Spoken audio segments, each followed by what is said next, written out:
For most of human history, there were no funerals, no cemeteries, no gravestones, no flowers placed beside a body. If someone died, the people around them often had only one realistic choice. They kept moving, not because they were heartless, not because the person meant nothing. They kept moving because stopping could put everyone else in danger. Imagine living more than 100,000 years ago. Your entire world is a small group of people traveling through open grasslands, forests, and rocky valleys. There are no farms waiting nearby. There are no doctors. There is no safe house to return to at night. Every day begins with the same problem. Find food before hunger finds you. A hunting injury can kill you. A cold winter can wipe out half the group. Lions, hyenas, and other predators are not distant threats. They are watching from the edge of the darkness. Then someone dies. Maybe it is the hunter who knew where the herds crossed the river. Maybe it is the grandmother who remembered which plants could heal a wound. Maybe it is a child who had barely begun to understand the world. Today we know what happens next. We gather, we grieve, we say goodbye, we bury the body or follow another tradition meant to honor the person who died. But ancient humans did not always do that. For an enormous part of our past, bodies were probably left where they fell. Animals scattered the bones. Weather erased the evidence. The group moved on because survival demanded it. Then, at some point, something changed. Someone refused to walk away. They stayed beside the body. They pressed a sharp stick, a stone, or a piece of antler into the earth. They dug through hard soil with tools never designed for the job. Then they lowered the person into the ground and covered them. That simple decision created one of the oldest mysteries in human history. Why would people who struggled for every meal spend hours burying someone who could no longer hunt, gather, protect the camp, or carry supplies? The answer may tell us more than how ancient humans treated death. It may reveal when grief, compassion, spiritual belief, and memory became powerful enough to compete with survival itself. To understand why the first graves mattered, you have to understand how small the ancient human world really was. Most people lived in bands of only a few dozen members. There were no strangers passing through a crowded city. The same faces appeared beside the fire every night. These people hunted together, protected one another, and raised children together. An elder might remember a hidden water source. A skilled hunter might understand animal tracks better than anyone. There were no books where knowledge could be saved. When an experienced person died, survival lessons and memories could disappear with them. The group lost both someone useful and someone deeply familiar. Still, burying the body was costly. Digging even a shallow grave without a metal shovel would have taken serious effort. The ground might be frozen, filled with stones, or packed hard from dry weather. Every hour spent digging was an hour not spent hunting, gathering, or traveling toward shelter. The smell of a body could also attract predators. Staying in one place increased the danger. From a purely practical point of view, the safest choice was often to leave. That is why deliberate burials caught the attention of archaeologists. At ancient sites in Africa, Europe, and the Middle East, researchers began finding skeletons that did not look randomly scattered. The bones remained connected. Bodies appeared to be placed in pits. Arms and legs were positioned in ways that suggested careful handling. Some people were laid on their sides. Others were curled inward, almost like they were sleeping. In certain graves, objects had been placed beside them. These discoveries were difficult to explain as accidents. Floods, animals, and shifting soil can move bones, so archaeologists must rule those out.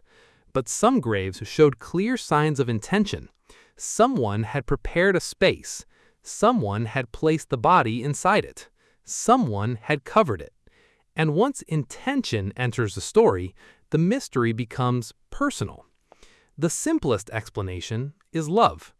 Imagine spending every day of your life with the same small group. You survive winters together. You escape predators together. You share meat after a successful hunt and go hungry together when the hunt fails. Then, one morning, someone you have known for years does not wake up. The body is still there, but the person is gone. Perhaps walking away suddenly felt impossible. Maybe the first grave was not created by a priest or a leader. Maybe there was no ceremony at all. It may have been nothing more than a family refusing to leave someone they loved exposed on the ground. They could not bring the person back, but they could protect the body. They could keep animals away. They could create a place where that person would remain. In that moment, burial may have become a final act of care. But love is only one theory. Another possibility is fear. Death must have been terrifying to people who had no understanding of organs, disease, or the brain. One moment, a person moved, spoke, laughed, and reacted to the world.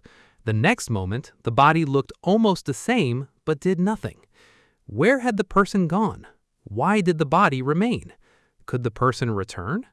Those questions may have helped create the earliest ideas about spirits, souls, or another world beyond death. Long before organized religions, temples, or written prayers, ancient humans may already have believed that a person continued to exist in some invisible form. If they believed that, burial could serve several purposes. It might guide the dead toward another life. It might protect the body from animals. It might prevent a spirit from wandering near the camp. It might give the living a way to control something they did not understand. We cannot ask the people who dug those graves what they believed, but the objects buried beside some bodies offer clues. Archaeologists have found stone tools, animal bones, beads, shells, and other objects in ancient graves. Some may have entered the soil naturally, so every object has to be interpreted carefully. But when items appear deliberately arranged, they raise a powerful question. Why give useful possessions to the dead? A sharp tool took time and skill to make. A decorative shell may have been carried from far away. Food could have fed someone who was still alive.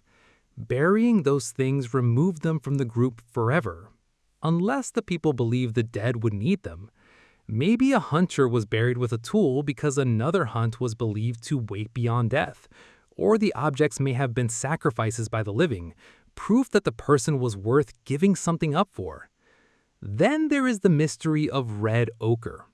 Red ochre is a natural mineral that can be crushed into a deep red powder. Ancient people used it for art and burial. In several graves, someone had collected, carried, ground, and applied the mineral. Why red? Because it resembles blood, some researchers think it represented life. Others think it symbolized rebirth, like a seed hidden underground before beginning a new existence. Or the color may have carried a meaning that no modern person can recover. That is one of the most frustrating parts of studying ancient humans. They left clues, but they did not leave explanations. A grave can show us what someone did. It cannot always tell us why. The mystery becomes even more surprising when Neanderthals enter the story. For years, Neanderthals were portrayed as violent, unintelligent creatures who survived through strength alone. Archaeological evidence has made that image much harder to defend. Some Neanderthal skeletons show injuries that healed long before death. Individuals survived damaged limbs, serious illness, and conditions that would have made hunting or traveling difficult. They probably could not have survived without help. Someone shared food with them. Someone protected them. Someone allowed them to remain part of the group even when they could no longer contribute in the same way. That is evidence of care. And if Neanderthals cared for injured members while they were alive, it is possible they also treated the dead with intention. Several Neanderthal sites have been interpreted as burials, although researchers still debate them because caves can shift and disturb remains. Even the possibility changes the story. Compassion may not have begun only with modern humans. The emotional roots of burial could be older than our own species. Perhaps the desire to protect, remember, and mourn developed slowly over hundreds of thousands of years. The most emotional evidence often comes from the graves of children. A child's burial offers no practical advantage to a group. A child may not have been a great hunter, a keeper of knowledge, or a leader. Yet some children were buried with extraordinary care. That tells us their value was not based only on what they could provide. They mattered because they were loved. A parent living tens of thousands of years ago may have felt the same helplessness a parent would feel today. Grief crossed all of that distance. That is why ancient graves feel so personal. Every burial contains at least two stories. There is the story of the person who died, and there is the story of the person who stayed behind to dig. Picture that person kneeling beside the ground as daylight begins to disappear.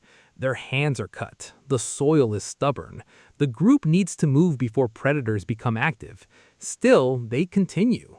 They do not expect payment. The dead person cannot thank them. The work provides no food and creates no shelter. They keep digging because the person beside them mattered. That choice may be one of the clearest signs of humanity in the archaeological record. Over time, simple graves became shared burial grounds. Burial grounds became sacred places. Villages and civilizations built larger tombs, monuments, and rituals around death. Cultures built pyramids, raised stones, created mounds, preserved bodies, or sent possessions into graves. The traditions changed, but the purpose remained familiar. Do not let this person disappear without meaning. Remember them. Honor them. Create a place for grief. Modern funerals look different, but the feeling behind them is ancient. We still gather, tell stories, and stand near a grave asking the same question. Where did this person go? So, why did ancient humans bury their dead? There may never be one answer. Some burials were probably practical, protecting bodies from scavengers and keeping camps safer. Some may have been driven by love. Others may have reflected fear of spirits or belief in another life. Over time, all of those reasons could have blended together. But every deliberate grave proves one thing. Someone stopped. Someone remembered. Someone decided that a human life deserved more than being left behind. That may be the real beginning of burial. It was probably a gradual change inside our ancestors, a moment when survival was no longer the only thing that mattered. The next time you pass a cemetery or attend a funeral, remember that you are taking part in a tradition older than cities and written language. It began with people who had almost nothing. No shovels, no monuments, no written prayers. Only grief, memory, and determination to dig. And that simple act may have helped define what it means to be human. So, which explanation do you believe? Did ancient humans bury their dead because they loved them, because they feared what came after death, or because they believed life continued somewhere beyond the grave? And before you go, let me ask you something. If archaeologists discovered one object buried beside you thousands of years from now, what do you think it would say about your life? If you enjoyed uncovering this mystery from our ancient past, subscribe for more stories about the people who came before us. Thanks for watching, and I'll see you in the next one.